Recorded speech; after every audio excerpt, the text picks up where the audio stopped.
Welcome to the Inspired by Adventure podcast, bringing you the adventure across the airwaves. Here's your host, Cole Watkins. All right. Hello, everyone. Welcome to another episode of Inspired by Adventure podcast. My name is Cole Watkins, and I'm your host. Today, we have a Egyptologist and tour guide living in Luxor, Mr. Emile Ghaly. How are you doing today? I'm fine, and you? I'm doing good. I appreciate you being on with us today. It's 8:30 a.m. over here in Augusta, Georgia, and 3:30 p.m. over there in Luxor. Right, yeah. Thanks for hosting me, first of all, on your beautiful Inspired Adventure. Yeah. And joined your audience too. Yeah. Yeah, we're really excited to have you on and hear a little bit about what all you do. And we do know that you do a little bit of work with the Aggressor River cruises, and as a freelance guide, it takes people around, and you're very well respected in that field. So let's just go ahead and get your story and learn about a little bit about you, and we'll run this call for maybe about 30 minutes. And so tell us a little bit about you, Emile. Sure, yeah. First of all, my name's Emile Ghaly. I am from Egypt. Egypt, we call here at Misr here, yeah, Misr, M-I-S-R. And all my family are from Egypt too. We are pure Egyptians. I am a tour leader and an Egyptologist. I work for about 15, 16 years. I worked a lot with Aggressor guests. Actually, I was born and raised in Luxor in Upper Egypt, the most historical city. And I was fortunate to be born there and raised to be near to the sites. Yeah. So I learned a lot, and I was so excited to work as a guide. As for my education, when I was a little kid, I joined the governmental schools, right, nearby the house. And I did very well at the school, actually. I was a good student. Yeah, I learned a lot. And when I joined the high school, I got the best marks. So I joined the university. I joined Faculty of Languages, and I got BA in English language. When I finished my university, I started working as a receptionist, actually on board of a cruise ships for long cruises from Aswan to Cairo for 14 days. So it was a big adventure for me to start working on board of a cruise and enjoying the eternal Nile, all along the Nile, you know. So we enjoyed seeing a lot of stuff and a lot of adventure. Then I joined the army for 1 year. It was an exciting part also, because in the army I learned a lot about discipline and how to plan stuff and to obey orders. But I enjoyed mostly the desert, the vast desert of Egypt, with its gems and beautiful stuff, sand dunes, and a lot of stuff around, you know. Then, when I finished my army and completed my army, and I worked as a part-time teacher at the American University in Cairo. It was good and great to be closer to the American professors and scholars. I learned a lot from them. After that, it was a part-time job, you know, so I found a good job as a full-time teacher at governmental secondary school for students. And it was nice. I worked for some years, actually.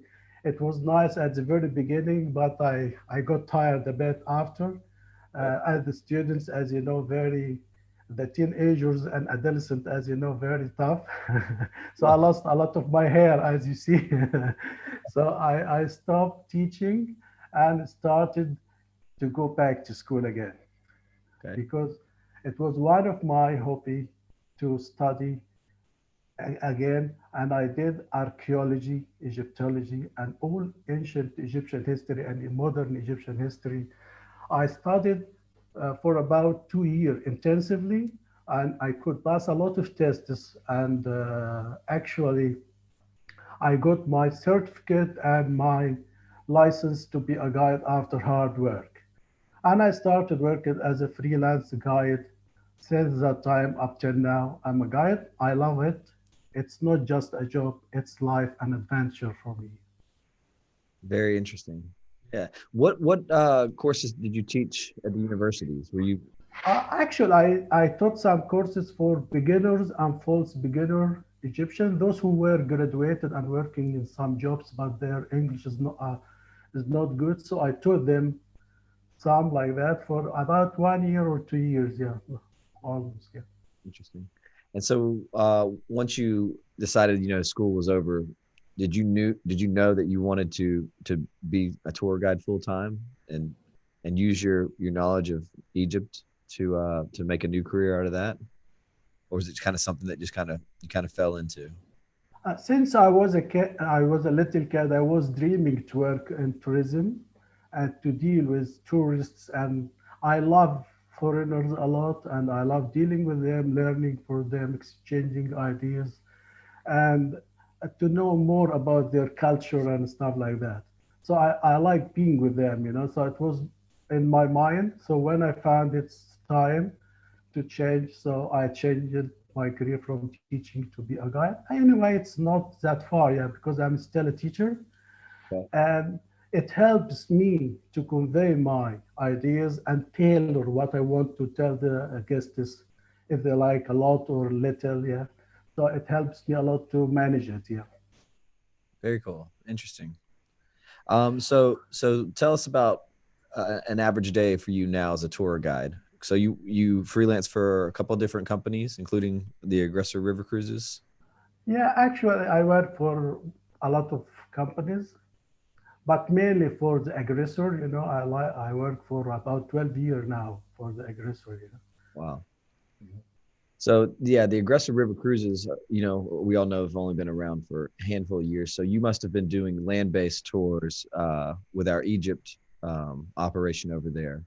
So customers, a lot of times, for those of you that don't know, will come out and they'll stay on our 7-night trip on the Red Sea, and we'll go do some. They'll stay some extra time and go visit Cairo and Luxor too. So tell us a little bit about your favorite things you like to see in Cairo when you're leading groups. Actually, as a freelancer, I work all over Egypt, anywhere in Cairo, Luxor, Aswan, wherever. Uh, uh, as for my favorite stuff in Cairo, a lot, of course, Cairo and the plateau of Giza, where the majestic pyramids, of course, the three pyramids. We have a lot of pyramids, but the majestic one and the most impressive one is the three great pyramids in Giza. This is one of the highlights in Giza.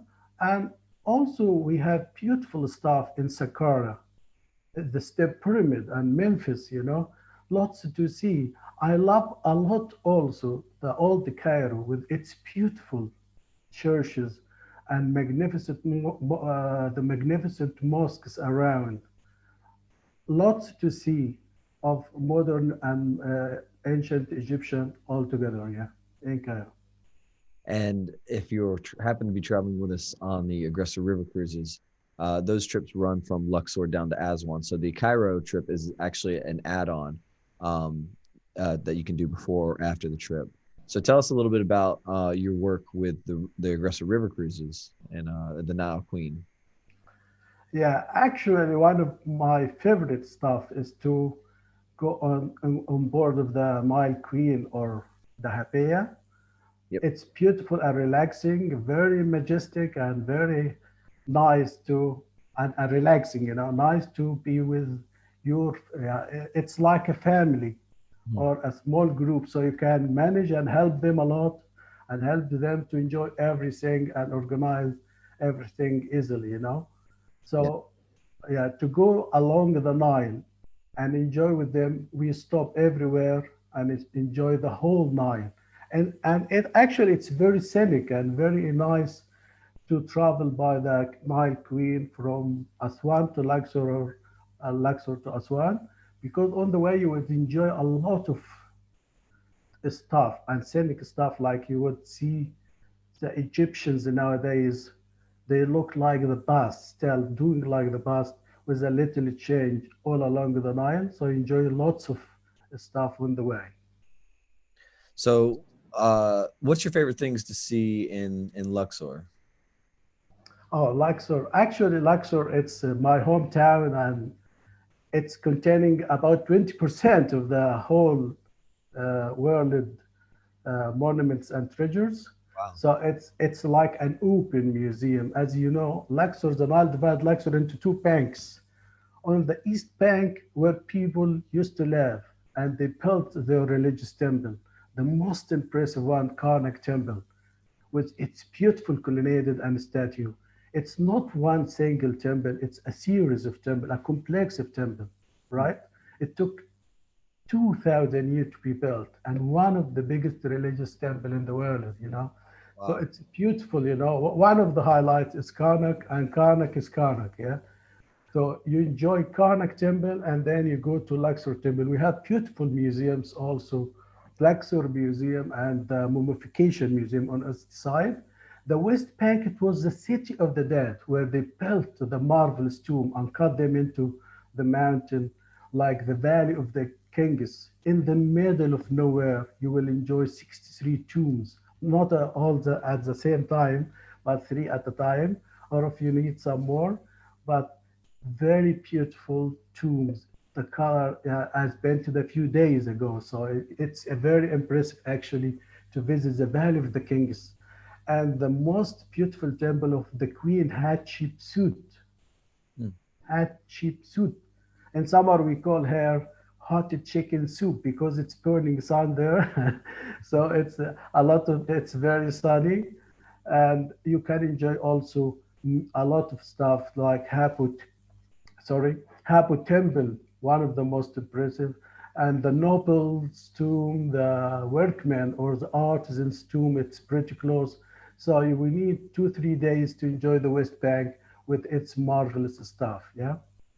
So Yeah. this is some about what we could do in Luxor. Luxor is Luxor. The ancient Egyptian call it Per Amun, the house of Amun Ra, where the whole things there, or the whole temples, or all the temples there were built to worship Amun Ra. The Greek called the Luxor Thebes. And when the Muslims came, they call it Luxor because they found a lot of temples and tombs, so they call it Luxor, means palaces. Okay. No palaces, yeah, I didn't the realize. palaces, yeah. Okay, very interesting. You seem very passionate about Luxor being hometown. It seems like you. Yeah, it's my hometown, and I'm lots to see. It's very exciting. Come and enjoy it. Yeah. So, what about Aswan? When they finish the trip, or sometimes the trips are starting in Aswan. That's right. So, Yes, yeah. Some trips start in Aswan and end in Luxor, or some start in Luxor and end in Aswan.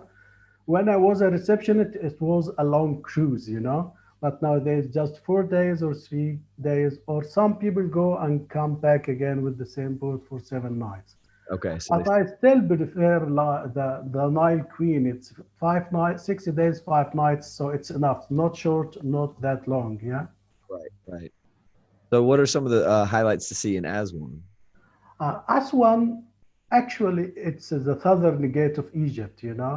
And I love it a lot because it has the best part of the Nile with a lot of very protected islands and birding there. You can take a look and enjoy this part of the Nile. Moreover, I love it also because there you could go to the Nubian villages. The Nubians, the dark skinned people, like African American. And there you would enjoy a blend of African and Egyptian culture and custom and tradition. It's marvelous and like imaginary world when you go there. Also, Aswan, of course, it doesn't have a lot like Luxor of monuments, yeah, but they have beautiful temple called Philae Temple. It's an island where a Greek-Roman temple called Philae Temple. It's a marvelous one. You can go and enjoy it. Also, it's pretty close to the one of the best temple in Egypt, and you can say an iconic temple. It's called Abu Simbel Temple, where you can go by flight or drive. And this is beautiful temple built by the great Ramses II to his favorite wife Nefertari, the Nubian lady that she managed to control him, despite he got married to a lot of women. You know how many? Like 44, like that, and he had more than 112 kids, Wow. like a district in America. Ooh. So yeah, he loved her a lot. He built a beautiful temple. It's worth going and enjoy there one day. So it's beautiful too to visit the Nubian Museum. Lots to enjoy in Aswan actually, but this is the highlight. Also, you can go and enjoy the unfinished obelisk that Hatshepsut tried to cut a huger obelisk than ever, but during the process of cutting it cracked. But the obelisk, it should be one single piece because it was so religious and it was for the god of the sun Ra. So it was left there. So also it's nice to go and have a look at it. Yeah. Interesting. And with all the talk of museums, isn't there a new Egypt, or I'm sorry, a new museum opening in Cairo? It's supposed to be a ginormous museum. Oh yeah. Nowadays it's about to be inaugurated soon, you know. Okay. It's a grand museum. Hmm. It's one of the highlights. It will be the gift of Egypt to the world. Wow. I think it would be inaugurated soon, like in April. Okay. Uh, it would be a great cultural event in the world. What city will that be? Is that going to be in? It's pretty close to the pyramids, you know, by the way. Okay. When nowadays they are developing a lot the plateau of Giza and the pyramids area. So you can enjoy the whole day there. You can go to the Grand Museum. You can visit the three pyramids. You can enjoy all the area. It will take you like one day. And even they are putting beautiful restaurants and cafes. So you can enjoy eating there, shopping if you like some souvenirs around. It would be great. They are going to make a telepheric. Soon it will be completed and they are about to start it soon. So it would be great. Yeah. Sounds very impressive. So speaking of food, and I haven't had breakfast yet, so got me thinking. So tell us a little bit about the food that the customers will experience on the Nile Queen. Actually, the Nile Queen is a beautiful cruise ship and very luxurious and cozy. Yeah? Even the food there, it's beautiful food. It's intercontinental, but of course, some nights and some days you will have like Egyptian food, like koshery, the main dish here. You will have a Oriental buffet, right? You will have all kind of meats in an Egyptian way and very nice way. And you will try, of course, the Egyptian wine. It's beautiful during dinners. So it's a very nice and very delicious, tasty ones. Yeah. Cool. And explain what kushari is exactly. So koshery, it's a mix. It's an Egyptian dish. It's like rice, Mhm. lentil, Okay. peas, Mhm. and fried onion on it, Huh. tomato sauce, you know, beautiful, you know. It's very good. When you eat it, it's enough. You don't need anything else. Oh, yeah. Well, so one of the favorite things I get to see with when I'm getting video footage from the Nile Queen is the people having a lot of fun in the evenings. I've seen clips where you guys, I guess, you're stopping on the riverbank and having, I don't know if you guys are having a fire, but there's dancing and Yeah, that's right. Yeah, it's we have a good plan for how to fill it all the nights on the Night Queen. You know, one of the night we have like a galapia party. Galapia party. It's a fancy Egyptian dress, so we will have all our customers and guests wearing galapia and scarves and fancy dress. You know, showing right and we get like a local band from the place we stop and even the waiters all of us we will join and dance and have a great evening or a great soiree. That sounds like a very memorable experience for sure. That's It's great, actually, especially on board of the Nile Queen, very relaxing. We stop all along the way. We will go to one of the island. I'll walk with them, take them to one of the houses there and see how the farmers live and what kind of food they drink. And we share, and we enjoy there. We sometimes make fire. If we have a birthday, we celebrate. We make a barbecue outside, kofta, kebab, and a lot of tasty food. During all the way, yeah. yeah. Because we are exerting a lot of effort too. Yeah, we are visiting lots of temple tombs every day. So and very some days very relaxing too. Some of our guests I know they are divers. So Right. sometimes they jump into the Nile and have a good dive in the Nile. Yeah. So yeah, tell me about that. What's the water temperature like in the Nile, and are there crocodiles like you hear about the Nile No, crocodile? no, no. Actually, since they built the high dam, Okay. no more crocodiles this side. So Okay. no crocodiles. We Good. have just fish and very nice. Yeah, they love it. It's a kind of experience. Sometimes they go on top of the deck and jump all my 12 or 14 guests, 20 sometimes. So Yeah. it's very beautiful, yeah, That's and very relaxing. Lots of fun. I yeah. can't tell them in some words, but lots of fun.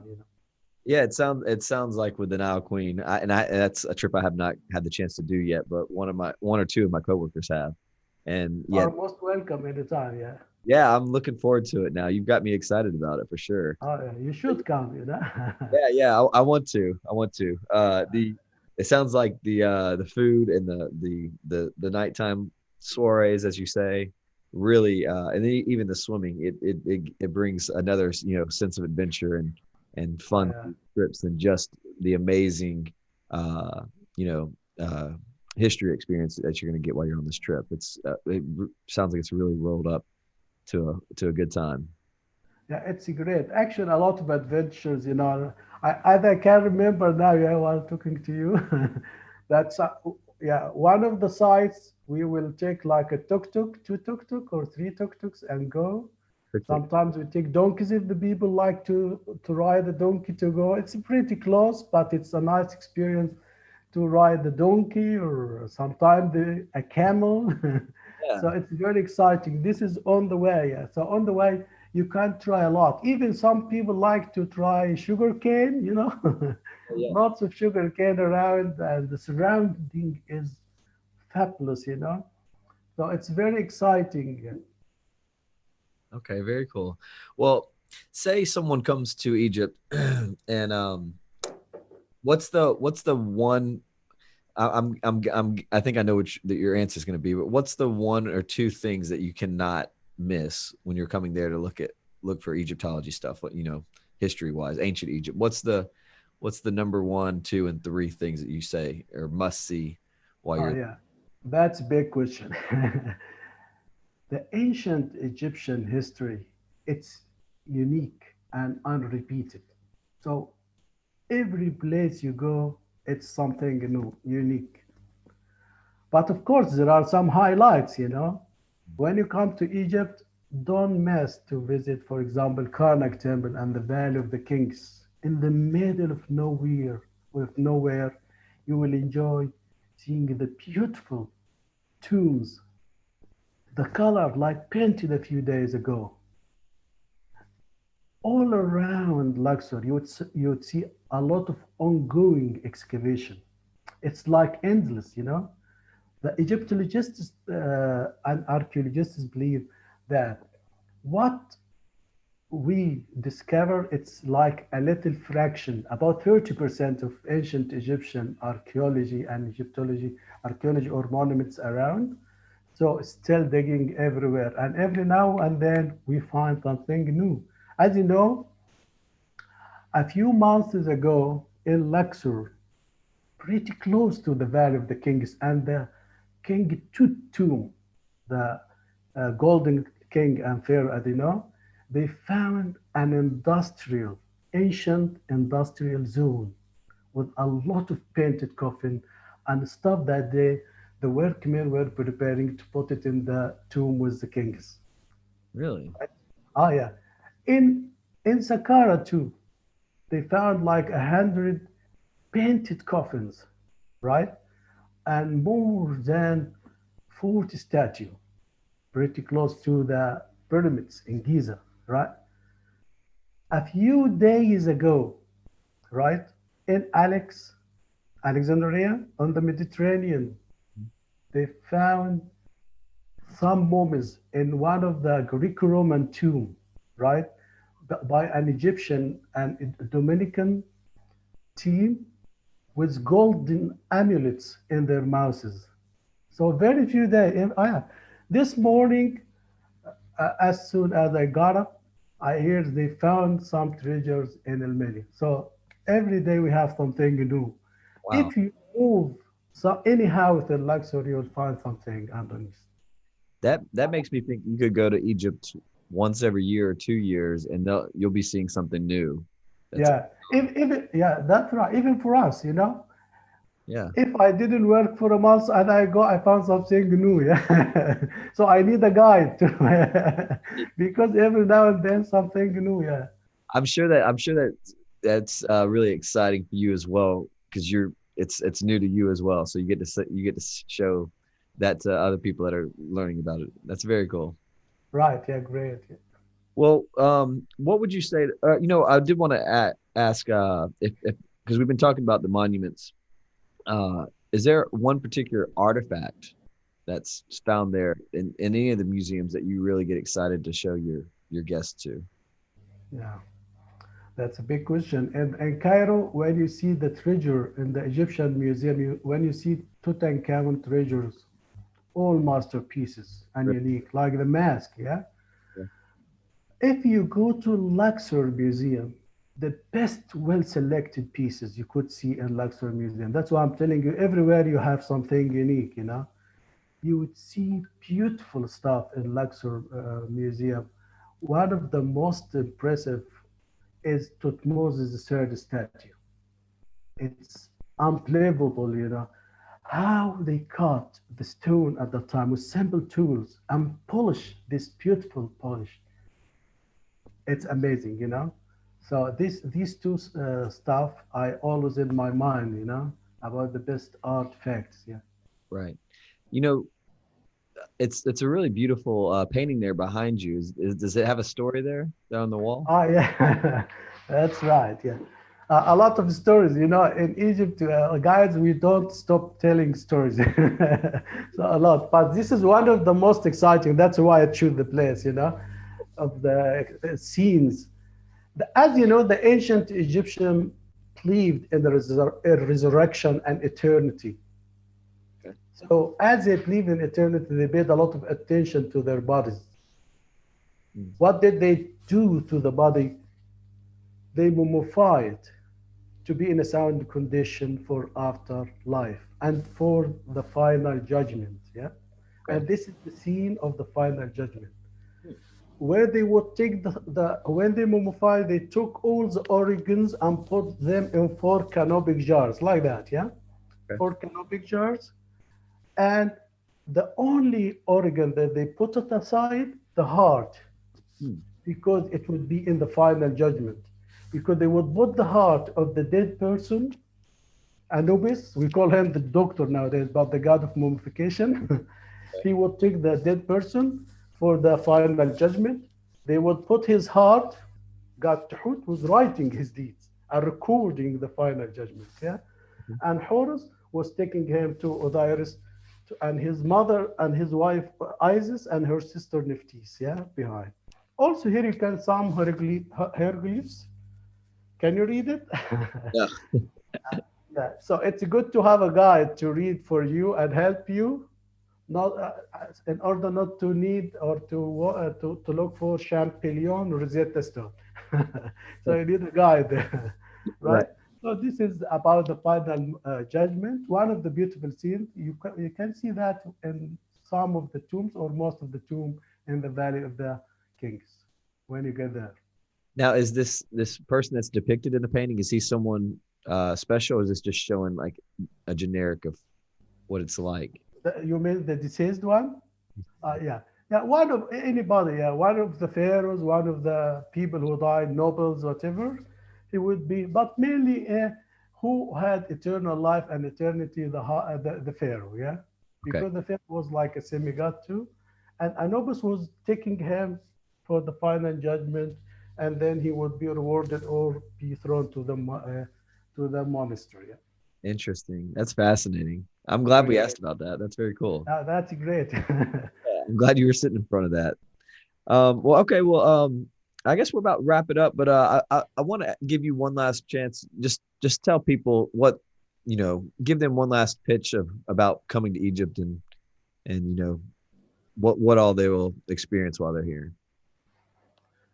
Actually, actually, the ancient Egyptian history is the most ever existing culture ever on earth along the river Nile. It's a lot to see. Yeah, you can't say just like that. You should come and enjoy and experience it. Not just experience the ancient Egyptian stuff only, but we have also a lot of beautiful modern stuff. And a lot of achievement every now and then. Also, you would enjoy people. The people are friendly, hospitable. They like tourists a lot and helpful.